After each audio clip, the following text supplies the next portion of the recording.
자, 손해배상 책임 시험에 두 문제 나옵니다. 기출문제입니다. 1번이 답입니다. 이게 무슨 말이냐면 개업공개사, 소공, 중개보조원이 손해 입힌 거는 보험금 받는데 무등록 중개업자를 통해서 거래하다가 손해가 발생해도 보험금 못 받는다는 이야기예요. 왜? 제3자, 개공 등이 아닌 사람은 예? 문제가 문제 하나 네, 문제가 없네. 그럼 다른 거네. 가서 가져와. 하나도 못 잡혀 안 풀어놨네. 하나도 이때까지 그렇게 풀어라 해도 하나도 안 풀어놨네. 문제 이게 8회를 해야 되는데 제가 문제를 다른 거 가져왔네. 8회.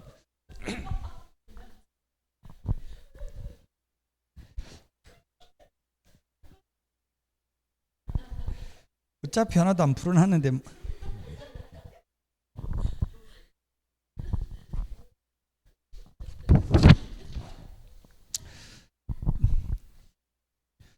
자, 이거 2022년 2월 28일 날 바뀌어가지고 기본서에도 없는 내용입니다. 우리 암기 프린터는 13번에 거기 있죠. 암기 프린터 13번 한번 볼까요? 13번 맨 밑에 까만 별표 수도권 광역시 세종시는 1억 원 이상 지분 거래인 경우는 금액과 무관하게 토지 취득 자금 조달 계획 제출해야 되고요. 그 외 지역은 수도권 광역시 세종시 빼고는 6억 이상 토지 취득 자금 조달 계획 제출해야 되죠. 2022년 2월 28일 날 바뀌었으니까 2번이 3억이 아니고 1억이죠. 1억. 네, 1억이죠. 1억. 1번에 2번이 정답이 되겠습니다. 이거 토지 취득 자금 조달 계획 기본소에도 없어요. 이게 2월 28일 날 신설됐으니까 2번이 답입니다.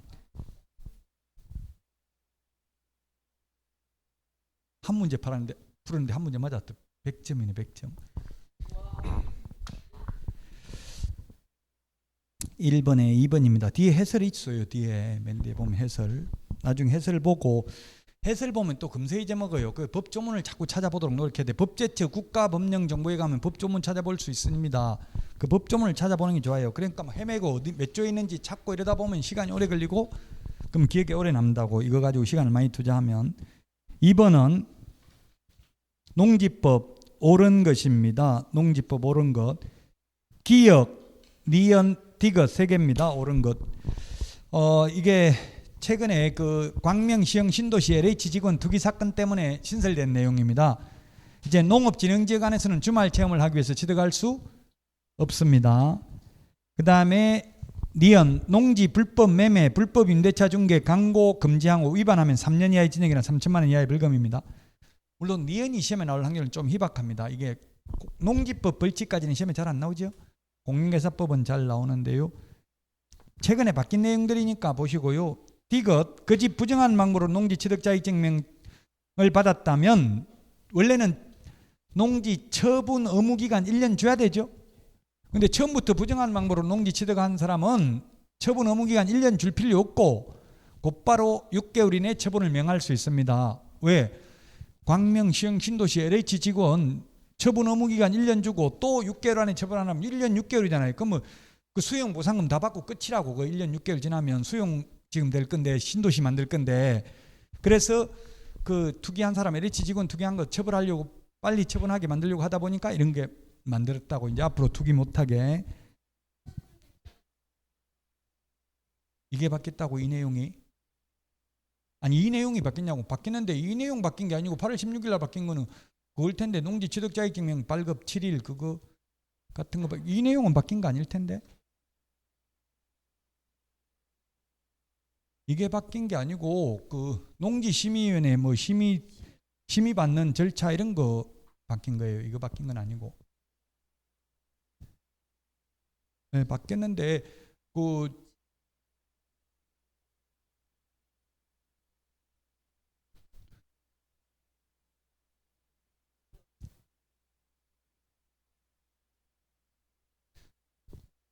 무슨 말이에요? 언니한테 사람한테 물어봐야 돼. 그건 뭔 말이에요?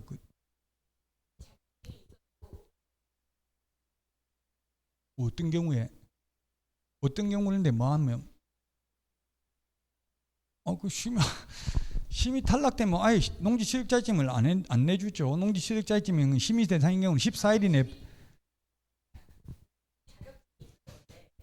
넘어가겠습니다. 나중에 보고 법조문 지금 무슨 말인지 그 법조문 보고 끝나고 이야기하자고. 지금 이거 녹화하고 있으니까 동영상 보는 사람 짜증날 수 있거든. 자꾸 개인적인 이야기 한다고. 일단 넘어가고 나중에 쉬는 시간에 말하도록 하겠습니다. 디귿 맞습니다. 여기까지는. 리얼이 4번이 답이고요. 리얼이 중요합니다. 리얼 사실 마지막에 있는 게 이게 바뀐 내용이 가장 핵심적인 겁니다. 옛날에는 이행강제금이 이거 지금 옛날에는 100분의 20 맞아요. 6개월 안에 처벌하라고 하는데 안 하면. 근데 지금은 100분의 25 그리고 지금은 명확하게 했습니다. 지금 옛날에는 좀 애매하게 돼 있어요. 이거 해당 농지 토지 가격이라고 하는데 무슨 가격인지 실거래 가격인지 뭐 이런 게 공시지가인지 이런 게 안 나와 있었어요. 명확하게. 지금은 감정가, 공시지가, 개별 공시지가 중에서 낮은 금액, 높은 금액 100분의 25입니다. 그럼 4년만 지나버리면 농지 취득 가격 다 뺏깁니다. 이행강제금으로. 그래서 답 4번입니다. 4번. 기역, 니은, 디귿 3개만 맞습니다. 3번.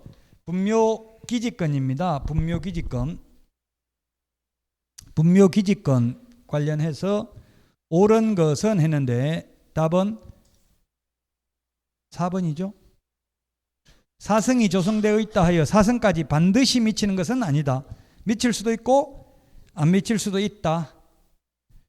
자, 그 다음에 1번은 뭐냐 하면 그럼 1번은 2001년 1월 13일에는 이게 뭐냐면 95년도에 모요가 설치됐어요. 그럼 2001년 1월 13일 장사 등에 관한 법률이 시행될 당시에는 20년 안 지났지만 지금 현재 20년이 지났다면 시효취득을 한다는 판례입니다. 1번은. 2번은 시효취득한 경우에는 점유하는 기간 동안 지료를 지급할 의무가 있는 게 아니라 청구한 때부터 지급하면 됩니다. 청구한 때부터 지급을 하고요. 다만 자기 땅에다 묘를 설치해놓고 땅 팔면서 묘 이장한다 안 한다 말 안 해가지고 분묘기지권이 생긴 경우는 분묘기지권이 성립한 때부터 지료를 지급해야 됩니다. 시효취득은 청구한 때부터 지급하면 됩니다. 판례가 변경됐습니다. 옛날에는 무상지료였죠. 시효취득은. 근데 지금은 청구한 때부터 지급하면 됩니다. 그 다음에 합장, 쌍분 새로 설치할 수 있다. 안 됩니다. 분묘기지권이란 이미 설치되어 있는 분묘를 봉제사하고 관리하는 데 필요한 범위 내에서 타인 토지를 사용할 수 있는 권리를 의미하는 것이지 새로운 분묘를 신설할 권능은 분묘기지권에 포함되지 않는다. 답 4번이고요. 4번. 쌍분이나 사성까지 반드시 미치는 것은 아니다. 이 말은 미칠 수도 있고 안 미칠 수도 있고 사회 통념상 판단합니다. 자, 그 다음에 5번은 민법 지상권에 관한 규정을 따른다 하면 민법 지상권은 최단기 존속 기간이 경과한건물 30년, 목조건물 15년, 공작물 5년인데요.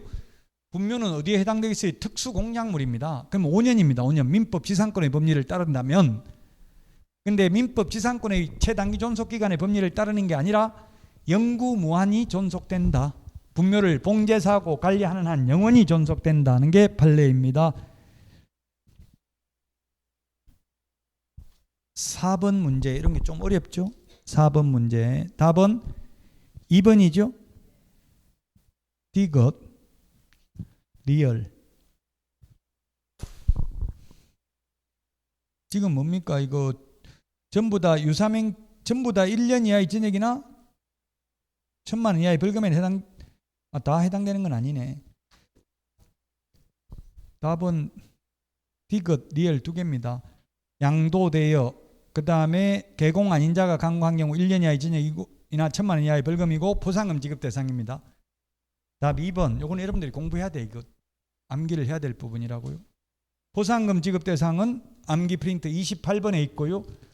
1년 이하의 징역이나 1,000만 원 이하의 벌금은 암기 프린트 22번에 있습니다. 22번. 이 두 개를 보고 다 암기해야 됩니다. 답 2번입니다. 자, 그 다음에 5번. 주택 임대차 보호법에 대해서 틀린 것입니다.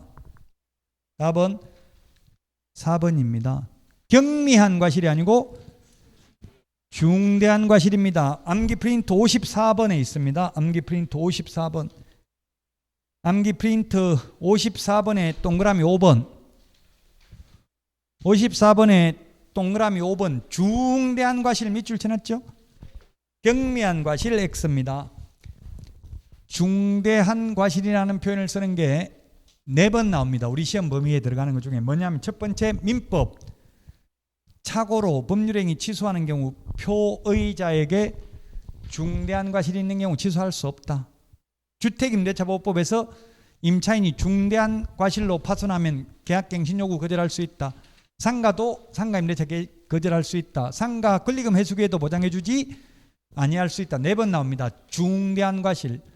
우리 공인중개사법에서는 그냥 고의 과실이라고 되어 있습니다. 중대한이라는 말 없고요. 그래서 공인중개사법에서는 중대한 과실에 하나여 손해배상 책임이 있다 하면 X입니다. 공인중개사법은 경미한 과실, 중대한 과실 모두 포함입니다. 6번입니다. 6번. 답은 5번인데요. 비업 하나만 해당 사항 없습니다. 아까 주택임대차 신고할 의무 개업공개사는 없다고 했죠? 그러니까 개업공개사 인적사항 신고할 필요 없다고요. 개업공개사 인적사항 들어가려면 반드시 개업공개사한테 가서 도장 받아야 되겠잖아요. 이거 신고 좀 해주세요 하면 돈 주고 해야 되겠죠? 비업 하나만 맨 마지막에 있는 거 이것만 아니라고요. 시험에 이런 게 나왔어요. 토지거래 허가신청서에도 개업공개사 인적사항 안 들어가요. 토지거래 허가신청은 거래 당사자가 신청한다고요. 개공이 하는 게 아니고. 단 개공이 해야 되는 거는 부동산 거래 신고는 개공이 반드시 해야 되죠. 5번이 정답입니다. 6번에 5번. 이걸 통해서 한 번 더 법조문이나 기본서나 요약집이나 이런 걸 찾아서 확인해 보시라고요.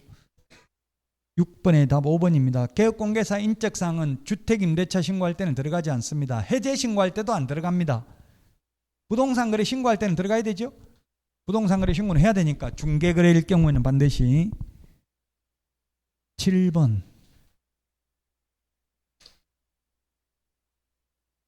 7번의 답 2번입니다.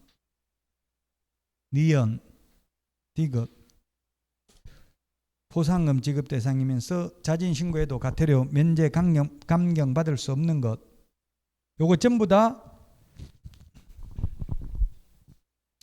그 포상금 지급 대상은 암기 프린트 28번, 자진신고에서 감면받을 수 없는 것은 47번에 있습니다.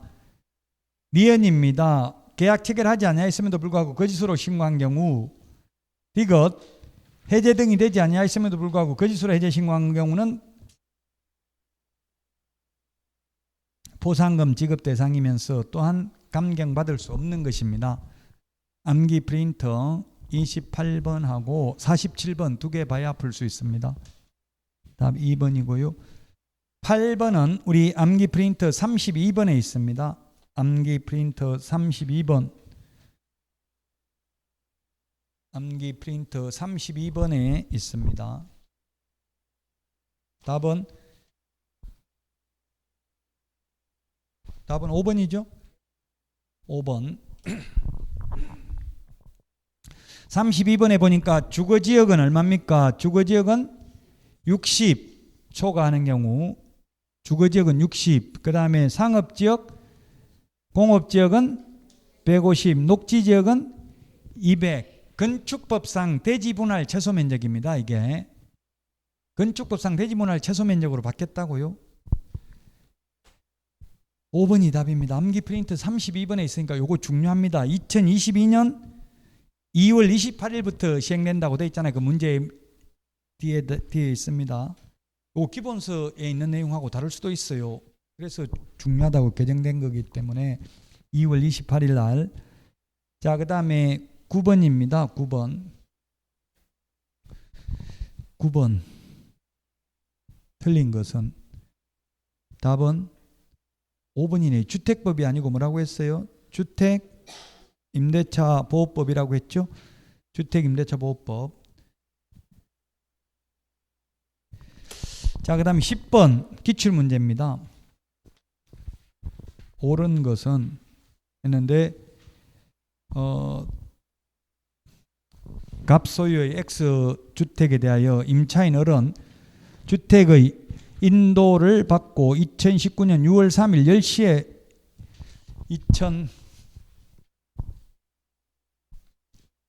기출문제 2019년 문제라고요? 6월 3일 6월 3일이면 6월 4일 날 대항력 우선 면제 효력이 생기겠죠? 6월 3일 날 뭐 했는데요? 확정일자 받았네요.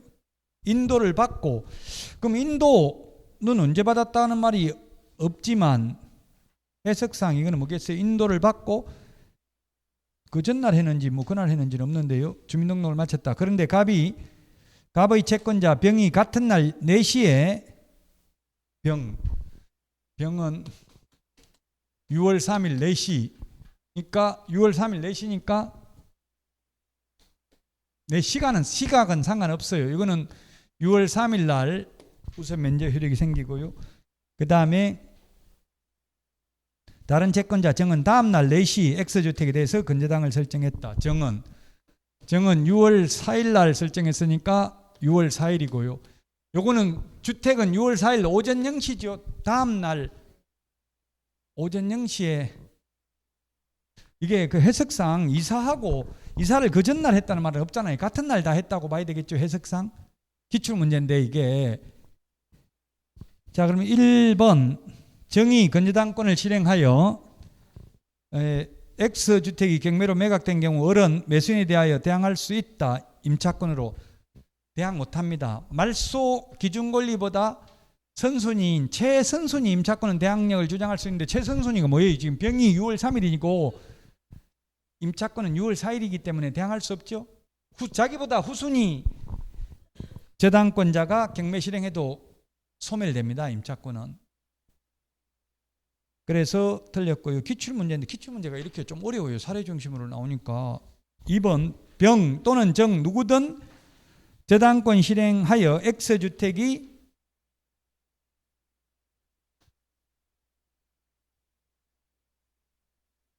매각된 경우 매각으로 인하여 을의 임차권은 소멸한다. 그렇죠? 맞습니다. 말소 기준권리보다 후순위니까 이거 지금 병보다 후순위니까 소멸한다고요? 방 빼야 된다고요?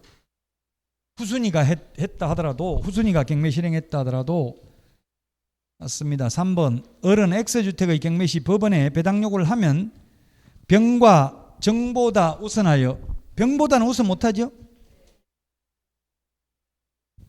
병이 더 선순위니까 선순위보다는 우선해서 받을 수 없습니다. 정보다는 우선합니다. 정은 6월 4일 9시 이후고요. 이거는 오전 0시니까 정보다는 먼저 배당받는다고요. 자, 그 다음에 4번 X주택이 경매로 매각된 후 을이 우선면제권 행사로 보증금을 반환받기 위해서는 X주택을 먼저 법원에 인도해야 된다.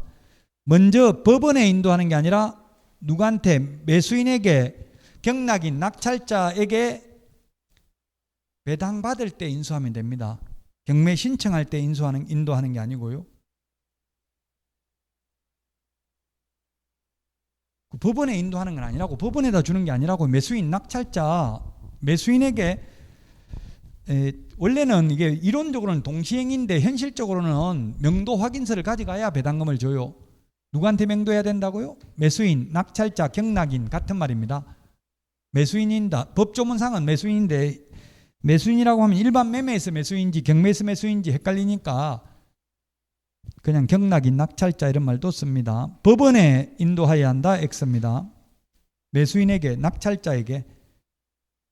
5번 X주택에 대해서 을이 집행권을 얻어서 강제경매를 신청하였더라도 우선면제권을 인정받기 위해서는 배당요구 종기까지 배당요구를 해야 된다 했는데 집행권을 받아서 경매 신청을 한 채권자는 배당요구 안 해도 됩니다. 그래서 틀렸죠. 원칙적으로는 임차인은 배당 요구해야 되죠. 원칙적으로는 배당 요구를 해야 되는데 경매 신청한 채권자는 배당 요구 안 해도 됩니다. 경매 신청을 한 압류 채권자는 당년 배당 채권자입니다. 그 해설하고 또 기본서나 요약집 좀 확인해 가지고 공부를 하셔야 됩니다. 오늘 공부한 내용을 어느 정도는 하고 최소한 아무리 실력이 있어도 한 30분 이상은 공부하고 다른 과목 하셔야 돼요. 이제 9월 달부터가 중요합니다. 9월, 10월 미리 풀어보고 해설 강의 듣고 이러면서 틀리보고 고통받아보고 이게 기억에 오래 남는다고요. 이제 남은 기간 동안 건강관리 잘 하시고 다음 주에 찾아뵙도록 하겠습니다. 수고하셨습니다.